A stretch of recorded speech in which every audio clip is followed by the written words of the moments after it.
Oh bonjour à tous, c'est Smoko et ça y est, l'annonce est tombée aujourd'hui après du teasing la semaine dernière. C'est officiel, les fans vont être contents parce que je vais vous donner un petit peu plus d'informations dans cette vidéo au sujet de l'adaptation en animé de Kagura Bachi. Ça y est, ça a été annoncé. Il y aura bien sûr d'autres news dans cette vidéo. Installez-vous, c'est parti. Et on commence tout doucement par plus d'infos sur la saison 2 de Skeleton Knight in Another World, qui ne sera plus produit par le studio Kai mais par le studio Aura Studio, donc pour cette saison 2. On nous dévoile un nouveau trailer, un nouveau visuel, et pour un début en juillet 2026. Il y a sans doute des fans de ce shonen parmi vous, un truc qui était dans le Shonen Jump avant de passer dans le Jump Square en 2018. Je parle de World Trigger qui va avoir droit à un reboot de sa première saison par Toei Animation, première saison qui avait été diffusée en 2014 d'une soixante-dizaine, ouais ça se dit comme ça, d'épisodes en 2014, qui n'était pas vraiment réputé pour sa qualité visuelle, avec beaucoup de moments très peu animés.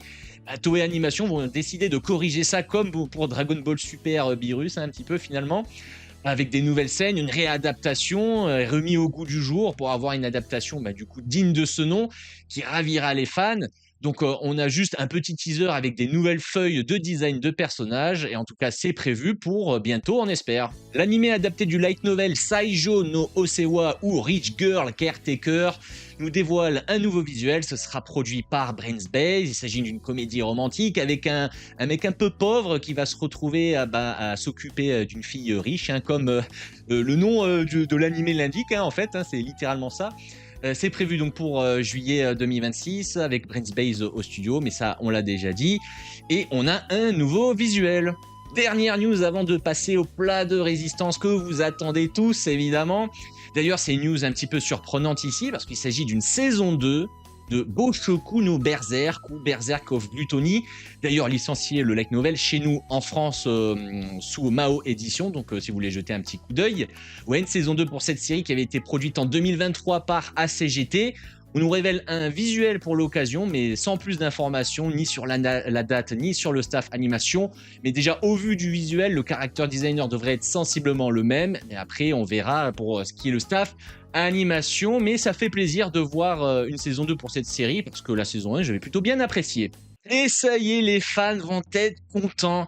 Avec du teasing la semaine dernière autour de la série, ça y est, c'est officiel.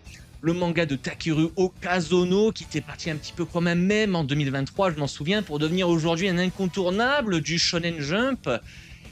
Son manga Kagura Bachi va être adapté en animé pour avril 2027, ça arrive vite, c'est dans un an. Ils ont dévoilé pour l'occasion un visuel ainsi qu'un petit trailer où on peut avoir un avant-goût de ce que donnera la qualité de la série. Ça a l'air assez incroyable, surtout qu'ils ont dévoilé deux personnes du staff d'animation, à savoir le réalisateur et le character designer. D'ailleurs, on va en parler un petit peu après. Car aussi, ce qu'il faut savoir, c'est que cet été, il y a un World Tour pour présenter les 20 premières minutes du premier épisode. Donc, il y en a qui auront la chance de voir un petit peu à quoi va ressembler la série. Mais je n'ai pas de doute que ça va être incroyable. Surtout que le réalisateur, il s'agit de Tetsuya Takeuchi. Vous ne savez pas qui c'est, ils en parlent aussi un petit peu sur le site officiel. L'animateur qui avait fait l'animation clé entre Gaara et Rock Lee sur Naruto, le légendaire combat, mais il n'avait pas fait que ça, c'est qu'un travail parmi tant d'autres. Il avait travaillé sur Jojo, sur Sword Art Online et sur bien d'autres. Bon, en bref, c'est un animateur de légende, vous pouvez avoir confiance en lui. Il va réaliser ça au sein du studio Sei Games Pictures, comme on en parlait aussi la semaine dernière. Pour le character designer, il s'agit de Keigo Sasaki, mais qui est Keigo Sasaki ? Là, pareil, il a travaillé sur Nanatsu no Taizai pour faire le chara design. Donc là aussi, un gros shonen. Sur Aono Exorcist, Blue Exorcist, là aussi, un gros shonen. Il avait fait également les designs de Era Z. Encore une fois, un anglais magnifique. Il y a longtemps, 2016 déjà, cette série. Donc on a deux personnes très compétentes sur le projet. Je pense que les fans peuvent se rassurer et ne pas être inquiétés de la qualité de la série. Bon, déjà, le trailer donne un petit aperçu, ça va être incroyable, ça je n'en doute point. Mais ça fait plaisir de voir qu'en 2027, on va avoir un gros blockbuster sur nos écrans et je pense que ça va retourner le cerveau de tout le monde de voir un petit peu, est-ce qu'on peut appeler ça un petit peu le successeur action de Jujutsu Kaisen, mais en tout cas il a l'air parti de l'être, et ça fait plaisir parce que des séries d'action comme ça super classe, on en veut tous les jours, et bien animé, on en veut tous les jours, ça fait plaisir, ouais. Et voilà, c'était le Japanimation News Express d'aujourd'hui, de ce lundi. On est le combien? On est le 27 avril. J'espère que cette vidéo vous a plu. C'était Smoko.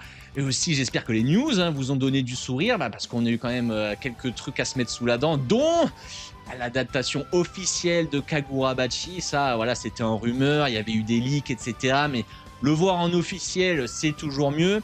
Merci de m'avoir écouté. Et sur ce, je vous dis bye bye et à la prochaine.